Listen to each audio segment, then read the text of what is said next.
मेरे प्यारे भक्तों, आप सभी को दुर्गा पूजा की हार्दिक शुभकामनाएं। चलिए कुछ जान लेते हैं। जानने से पहले इलेक्स गोलू राज ऑफिशियल की चैनल को अवश्य लाइक और सब्सक्राइब करें। चलिए शुरू करते हैं।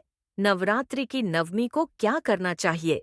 नवरात्रि की नवमी को मां सिद्धिदात्री की पूजा की जाती है। माता की पूजा के बाद कन्या पूजन किया जाता है। इसके बाद हवन करना चाहिए। इस दिन व्रत का पारण करने से 9 दिन की व्रत साधना पूर्ण नहीं मानी जाती है।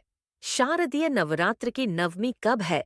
नवमी तिथि 11 अक्टूबर को दोपहर 12:06 पर प्रारंभ होगी और नवमी तिथि का समापन 12 अक्टूबर को सुबह 10:06 पर समाप्त होगी। 58 मिनट पर होगा। इस साल अष्टमी नवमी एक ही दिन 11 अक्टूबर 2024 को मनाई जाएगी।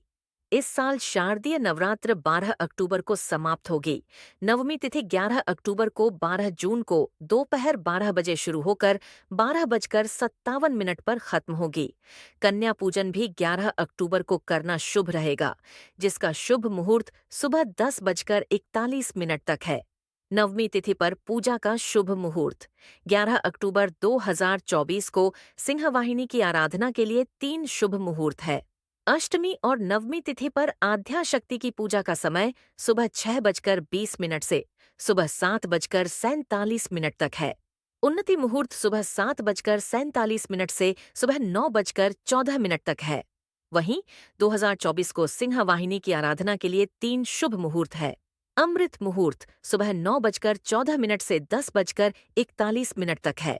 कन्या पूजन कब है पंचांग के अनुसार? इस साल अष्टमी और नवमी तिथि एक दिन ही पड़ रही है।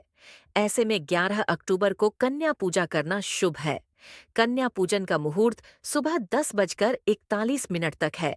राहु काल सुबह 10:41 तक है। 12 अगस्त बजे तक रहेगा। नवमी को कन्या क्यों जमाते हैं? नवरात्रि की नवमी को कन्या पूजन करने की परंपरा है, क्योंकि कन्याओं को देवी का स्वरूप माना जाता है। नवरात्रि के दौरान मां दुर्गा के 9 रूपों की पूजा की जाती है, इसलिए नवमी के दिन 9 कन्याओं की पूजा करना श्रेष्ठ माना जाता है। कन्या पूजन से जुड़ी कुछ और खास बातें। धार्मिक मान्यता है कि कन्या पूजन करने से मां दुर्गा जल्द प्रसन्न होती हैं और भक्तों पर कृपा बरसाती हैं। कन्या पूजन से घर में सुख समृद्धि आती है और सभी मनोकामनाएं पूरी होती हैं। कन्या पूजन से जीवन में सकारात्मक ऊर्जा आती है। कन्या पूजन समाज में महिलाओं की गरिमा और शक्ति को भी दर्शाता है। कन्या पूजन के लिए 2 साल से लेकर 10 साल की उम्र की कन्याओं को घर बुलाया जाता है। कन्या पूजन के लिए एक बालक को भी भोजन कराना चाहिए। शास्त्रों के मुताबिक